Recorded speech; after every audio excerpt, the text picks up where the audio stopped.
사실 2024년 가장 우리가 주목했던 주식은 엔비디아였을 겁니다. 계속해서 사상 최고치를 경신하면서 엔비디아 주식 하나의 움직임에 따라 전체 증시가 좌지우지하는 모습 보여왔습니다. 하지만 트럼프가 재선을 확정한 이후 이 포지션을 테슬라에게 넘겨준 이후에 약간은 좀 엔비디아가 지지부진한 측면이 있습니다. 하지만 월가 일각에서는 내년에도 엔비디아에 대한 폭발적인 랠리가 이어질 것이라고 보는 낙관적인 견해가 여전히 있습니다. 얼마 전 뱅크 오브 아메리카는 내년 상반기까지 블랙웰의 보급과 AI에 대한 지속적인 투자가 이어지면서 주가가 여전히 상승을 할 것이다, 이렇게 전망하면서 내년 토픽으로 엔비디아를 선정했습니다. 물론 브로드컴과 마벨 테크놀로지도 함께 최선호주에 들어가긴 했습니다만 엔비디아가 최근 상대적인 부진에도 여전히 토픽 리스트에 들어가 있다는 거 의미를 부여할 만 하겠습니다. 또 모건 스탠리에서도 역시 엔비디아 목표 주가 166달러 제시하면서 내년 최고의 추천 종목으로 엔비디아를 빼놓지 않는 모습 보여주었습니다. 내년 앞두고 이 엔비디아를 둘러싼 다양한 견해 한번 정리해 볼 만한데요. 마침 크리스마스를 전후해서 긍정적인 뉴스 나왔습니다. 사실 GB200, B200 출시된 지 6개월 정도가 됐죠. 이게 6개월 만에 몇 달 안에 이거를 진화시킨 GB300과 B300이 출시된다는 소식입니다. 사실은 이 모델이 나온다는 그 팩트는 이미 뭐 다 알려져 있는 내용이죠. 하지만 이번에 나온 뉴스는 이게 당초 3분기 정도, 내년 3분기 정도 나올 거로 예상이 됐는데 이게 내년 3월 말 열리는 GTC 2025에서 이게 소개된다, 이런 뉴스가 나오고 있습니다. 모 전문 매체는 이거를 산타 선물에 비유하면서 집중 조망을 하고 있습니다. 사실 세부 스펙까지, 예를 들어서 HBM3 12단 메모리가 적용된다, 이런 것까지 많이 알려지긴 했지만 시장에서는 이거를 내년 3월 이 GTC 2025에서 공개하기로 확정했다는 거에 주목을 하는 것 같습니다. 지금 AI 반도체 시장 싸움이 굉장히 치열해지는 상황에서 엔비디아가 감을 잃고 있지 않다는 거죠. 이거를 예상보다 빠른 시기에 당초 3분기 이후에 출시될 것으로 예상됐던 블랙벨 차세대 제품이 더 빨리 3월에 공개를 하고 바로 선주문을 받아버리면서 시장의 주도권을 놓지 않으려는 전략, 즉 엔비디아가 이 막대한 마진을 붙이면서 팔아먹지만 좋은 제품을 예상보다 빠르게 경쟁사 대비 빨리 내놓으면서 아예 경쟁이 이루어지지 못하게 막고 시장을 독식하려는 시도를 이어가는 거, 이거를 시장이 평가해 주는 것 같습니다.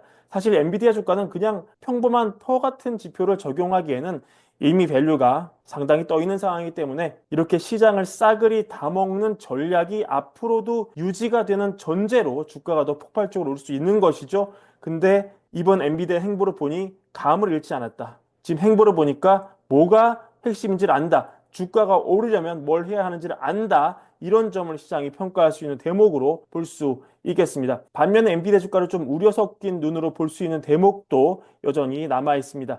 세상에 사실 영원한 건 없지 않습니까? 지금 엔비디아 주가가 이렇게 고평가를 받을 수 있는 건 사실상 시장을 석권하면서 막대한 마진을 계속 붙여낼 수 있는 그런 상황이 되기 때문입니다. 그리고 이 AI 생태계가 하루가 다르게 변하기 때문에 이 AI 플레이어들이 울며 겨자 먹기로 엔비디아 칩을 쓰지 않으면 당장 경쟁에서 밀려날, 이 AI 경쟁에서 밀려날 우려를 하기 때문에 이게 엔비디아 칩을 높은 마진을 붙여서라도 가져올 수밖에 없는 그런 구도가 되겠죠. 근데 이것도 사실 세상에 영원한 건 없잖아요. 언제가 될지는 모르지만 깨질 수밖에는 없을 겁니다. 이게 먼 미래냐, 가까운 미래냐, 그 차이일 텐데요. 지금 결국 플레이어들이 계속 자체 칩을 만들려고 정말 애를 쓰고 있죠. 예를 들어서 지난 브로드컴 실적 나왔을 때 브로드컴이 밝히기를 대형 클라우드 기업 3곳과 AI 칩을 개발 중이다. 향후 3년간 AI에서 기회를 보고 있다, 이렇게 말하지 않았습니까? 이 당시 세계 기업은 구글과 메타, 또 틱톡의 개발사로 알려져 있었는데 이외에도 애플이 또 브로드컴과 자체 AI 칩 개발에 나서는 상황이고, 지난 10월에는 또 오픈 AI가 브로드컴과 자체 AI 칩을 개발에 나설 예정이라고 얘기가 나온 바 있습니다. 아마존도 자체 개발한 AI 칩 트레이니엄 2를 연말까지 데이터 센터에 적용한다고 비전을 밝힌 바 있고요. 이를 통해서 엔비디아에 대한 의존도를 낮추겠다는 그런 계획이죠. 또 마이크로소프트는 자체 AI 칩 뭡니까? 아테나죠. 아테나를 개발하면서 엔비디아의 아성에 도전하고 있습니다. 물론 이게 다 성공한다는 보장은 없습니다. 하지만 몇 개는 성공해서 꽤 좋은 성능을 보일 수 있겠죠. 그리고 초기 단계에는 아마 엔비디아의 과거 모델, 저가 라인 일부를 잠식해갈 수 있을 겁니다. 그리고 어딘가에서 성공 사례가 나온다면 기술 보급 속도가 빠르기 때문에 얼마 지나지 않아 엔비디아의 독점은 무너져 내릴 겁니다. 만약에 이런 시나리오가 유망하다고 본다면 오히려 엔비디아보다는 브로드컴이 더 좋을 수 있습니다. 연말에 브로드컴이 이런 이유로 주가가 굉장히 많이 올랐고 이는 엔비디아의 주가 상승률을 상회하는 것이었습니다. 왜냐면 다수 업체들이 브로드컴을 끼고 자체 칩 개발에 나서고 있기 때문이죠.